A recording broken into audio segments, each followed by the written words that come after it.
సామెతల గ్రంథంలో 16వ అధ్యాయంలో 24వ వచనంలో ఇంపైన మాటలు ఎలా మనకు ఉపయోగపడతాయో, ఎలా ప్రజలకు ఉపయోగపడతాయో రాసి ఉంది.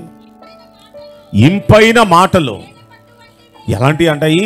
తేనె పట్టు వంటివి, అవి ప్రాణమునకు మధురమైనవి, అవి ఎముకలకు ఆరోగ్యకరమైనవి. చూడండి, ఇంపైన మాటలు ఎలాంటి? తేనె పట్టు లాంటిది అంట. చెప్పాలి ఎలాంటిది? తేనె పట్టు లాంటిది. అవి ప్రాణానికి ఎలా ఉంటుంది? చాలా మధురంగా ఉంటుంది. ఈ ఎముకలకు ఎలా ఉంటుంది? ఆరోగ్యంగా ఉంటుంది. కనుక ఇంపైన మాటలు మాట్లాడే వాళ్ళు ఆరోగ్యంగా ఉంటారు, వారు బలంగా ఉంటారు. ఆమేన్ చెప్పండి. కనుక ఎప్పుడు మన నోట ఇంపైన మాటలు మనం పలుకుదుముగాక. ఏమండి, బైబిల్ గ్రంథంలో మరొక మాట అంటాడు అపోస్తులుడైన పౌలు గారు. ఎఫెసీయులకు రాసిన పత్రిక 5వ అధ్యాయంలో 4వ వచనం అంటాడు, మీరు కృతజ్ఞతా వచనమే ఉచ్చరింపవలెను గాని మీ నోట బూతులైనను, సరసోక్తులైనను, ఏమండి బూతులైనను, ఇంకా పోకరి మాటలైనను ఇలాంటివి మీకు తాగవు. మన నోట ఏముండాలి? కృతజ్ఞతా వచనమే. అందరూ చెప్పాలి, ఏ వచనం?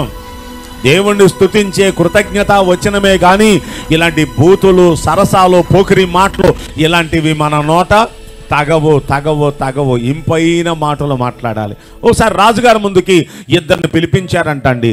అరే, నా ఫ్యూచర్ ఏమైనా కనిపిస్తుందా మీకు అని అడిగాడంట రాజుగారు.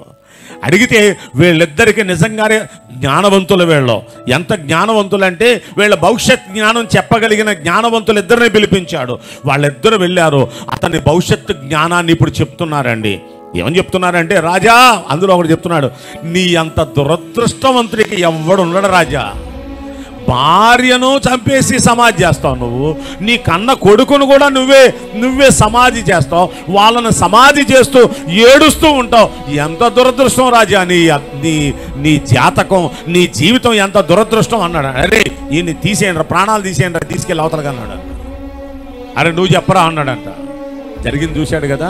వీడు వెంటనే అన్నాడు, రాజా, నీ అంతటి అదృష్టవంతులు ఎవరు లేరు రాజా. ఏంట్రా నా అదృష్టం? ఇదిరా చెప్పేదంటే ఇలా చెప్పాలి. ఏంట్రా అదృష్టం? మీ భార్య ఆయుష్ కంటే, మీ కొడుకు ఆయుష్ కంటే మీ ఆయుష్ చాలా గట్టిది రాజా అన్నాడంట. అది చెప్పిన దానికి వీడు చెప్పిన దానికి తేడా ఏంటి? భార్యని నువ్వే ఏడుస్తూ పాతి పెడతావు, కొడుకుని కూడా నువ్వే ఏడుస్తూ పాతి పెడతావు, నువ్వు దురదృష్టవంతుడు రాజా అన్నాడు. అందుకని చంపేశాడు.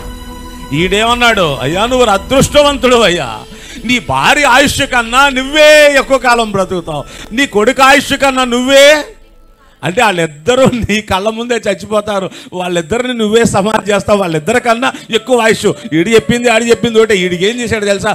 శబాషరా, ఇదిరా చెప్పేది అంటూ మెడలో బంగారు హారం తీసి ఆడికి వేసి వాడికి సన్మానం చేశాడంట. అంటే ఒకసారి ఆలోచిస్తే మాట మాట్లాడే తీరు చేత కావాలి మనకి.